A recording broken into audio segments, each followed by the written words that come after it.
Un abrazo. Seguimos obviamente con toda la información del día. Tenemos en contacto a un especialista en temas previsionales, un experto en este sentido, que está para analizar, creo ya, la noticia del día. La de ayer, la de hoy y la de un tema que se viene de acá a fin de año que tiene que ver con la reforma jubilatoria. Hablamos de Cristian de Alessandro, está en comunicación con nosotros. Hola, Cristian, ¿cómo estás? ¿Qué tal? ¿Cómo están? Un placer verlos. Todo bien, Cristian. Recuerdo que hablamos hace una semana más o menos y empezábamos a tantear este escenario y este posible escenario de una reforma jubilatoria del gobierno que se lanzara de manera inminente. Creo yo que no te va a terminar o no te termina de convencer cómo terminó siendo la fórmula, ¿no? Un poco con lo que habíamos hablado últimamente. A ver, la fórmula es en sí la misma que existió en el año 2008 hasta el 2017. Esa fórmula fue muy buena y yo debo reconocer que sí funcionó, salvo en periodos inflacionarios. Sí. ¿Cuándo fueron los periodos inflacionarios? 2014, 2016, 2017 y bueno, después vino la reforma de Macri.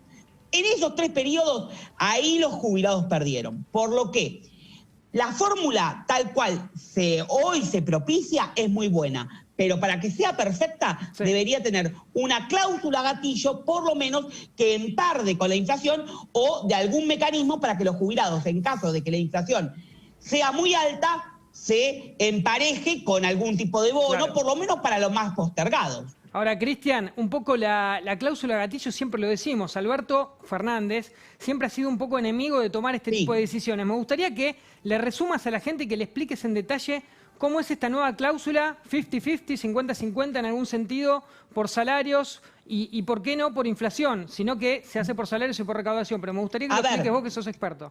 Los trabajadores, cuando hay bonanzas, participan en la riqueza, ¿bien? Y ganan sobre las riquezas. Sí. Los jubilados son trabajadores pasivos, por ende, también tienen derecho a participar sobre las riquezas o las ganancias. Recordemos, desde el año 2009, por ejemplo, el acumulado de la jubilación, o sea, a partir de que se sancionó esa fórmula del gobierno de Cristina Fernández de Kirchner, el acumulado de la jubilación fue cerca del 20%, mientras que la inflación fue del 15,5%. Claro. En el 2010, el acumulado de las jubilaciones fue 26,5%. La inflación fue 23%. Fíjate que siempre fueron ganando por sobre la inflación. El problema estuvo en el 2014, por ejemplo, que la inflación fue de 38%, 38,5%, y la movilidad fue del 30%. Y después de 2016 y 2017 que ahí explotó. Entonces, bueno, 3 años nada menos. Jubilados, 3 años nada menos. Hubo 3 años en los que no le pudieron ganar de inflación. Del 2008 al 2015, las cosas dentro de todo funcionaron bien. El problema está en que un país no tiene que pensar en la inflación, tiene que pensar en la estabilización y, por supuesto, el presidente de la Nación se mostró siempre en contra de la indexación de la economía. Ahora, ¿cómo va esta fórmula? 50% de la recaudación previsional, o sea, todos los ingresos que entran de aportes y contribuciones por medio del ANSES, y el otro 50% es de la variación del salario. ¿Qué significa? El promedio de todas las paritarias que hay se toma esa variación. Entonces, en épocas de ganancia ganamos todos, pero ahora, y ahí vuelvo a decir, la fórmula es muy buena, pero para ser perfecta debería tener una cláusula que establezca que en el periodo inflacionarios los jubilados no pierdan. ¿Por qué? Porque los trabajadores tienen paritarias y pueden evaluar una cláusula gatillo, como hicieron, pero los jubilados no tienen paritaria. Por eso es importante, y acá apelo al ministro de Trabajo, que libere el expediente de la creación del sindicato para jubilados. ¿Por qué? Porque si los jubilados siempre lo mencionás ese punto, siempre lo mencionás ese punto. Claro, si los jubilados tienen su sindicato, pueden negociar paritarias y que tengan una ley de base como esta que se pretende hacer, pero en caso de que haya una inflación alta, alguien que los represente, que sí lo tienen los trabajadores. Cristian, la última.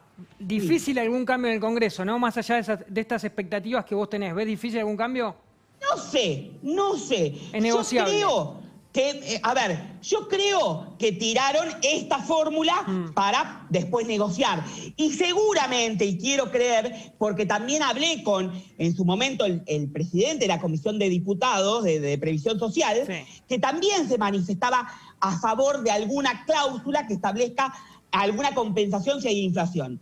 Yo creo que después van a negociar a lo mejor algún tipo de cláusula, por lo menos para los sectores más vulnerables, ¿no? Claro. Las jubilaciones mínimas, media, algún tipo de bono, que sea no por discrecionalidad del presidente, sino que establezca por ley y nadie la pueda modificar por sí. Cristian, clarísimo, completísimo y gracias por todo tu expertise en este tema tan importante. No, por favor, hasta luego. Pero ojo, sí, ¿puedo cerrar con esto? Dale, cerra, dale. No hay que mitificar la ley de movilidad que se pretende sancionar. La ley es buena, sí, pero puede ser mejor. Bueno, clarísimo tu mensaje y te agradecemos muchísimo el contacto. Gracias, Cristian. Por favor, hasta luego. Fue Cristian D'Alessandro que estuvo hablando de este tema de la reforma previsional, la reforma jubilatoria que impulsa el gobierno y que, acuérdense, va a ser el gran tema de aquí a diciembre en política nacional.